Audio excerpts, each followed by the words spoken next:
Discrimination takes many forms, often clouded and hard to identify. But LGBTQ advocates and state officials say it continues to happen despite state and federal regulations. Non-discrimination is at the top of the list, and it has to be. Henry Sias is the new executive director of the Governor's Commission on LGBTQ Affairs, a first-of-its-kind commission created in 2018. It focuses on advising the governor on issues facing the LGBTQ+ community. They, along with the Pennsylvania Human Relations Commission and the Pennsylvania Youth Congress, receive calls for help every day. We still get calls with people facing harassment in the workplace, discrimination in finding apartments. These issues are persistent until we get a state law passed. That state law many LGBTQ advocates want passed is the PA Fairness Act. Proponents say it takes the extra step to specifically enshrine sexual orientation and gender identity as a protected class, like race, religion, or sex. They have to include sexual orientation and gender identity for us to be truly protected without question. The Pennsylvania Human Relations Commission already investigates claims of non-discrimination with that guidance. You do have rights in that. We, the PHRC, look at these on a case-by-case basis. Still, advocates say without explicit statewide protection, discrimination occurs.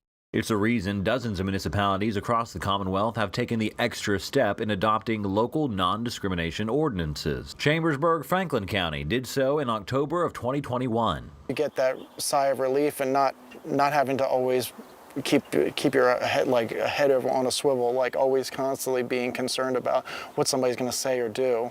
Having those protections kind of makes you feel, I guess, more comfortable in your own community. But it didn't last long. 3 months later, January 2022, it was repealed. Resident Chadwick Hare said the 7-3 vote on the council called the non-discrimination ordinance redundant. There was a fear that there could be an issue with myself, my daughter, or anyone else that I know that is in the community that could have an issue and then have no protections. Proponents say local ordinances give many Pennsylvanians comfort. They also fill a knowledge gap for potential state help.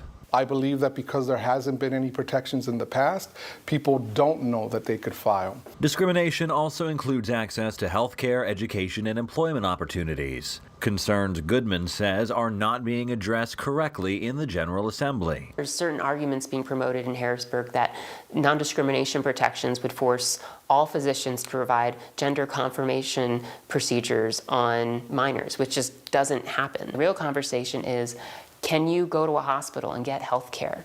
Can you go to get a public school and receive a public education if you're an LGBT student? That's what this bill is about. It's not about all of these other things that are being brought into it. Others say what non-discrimination protection is really about builds community. People who contribute to our communities deserve to be treated fairly. Discrimination is the act of making someone feel like they are less than anyone else, and no one deserves to feel that way. As of this special, the PA Fairness Act's debate continues. I also reached out to the president of the Chambersburg Borough Council, who stands by their decision, stating, "We think people enjoy our community and want to live here. The lack of an NDO ordinance has not changed that."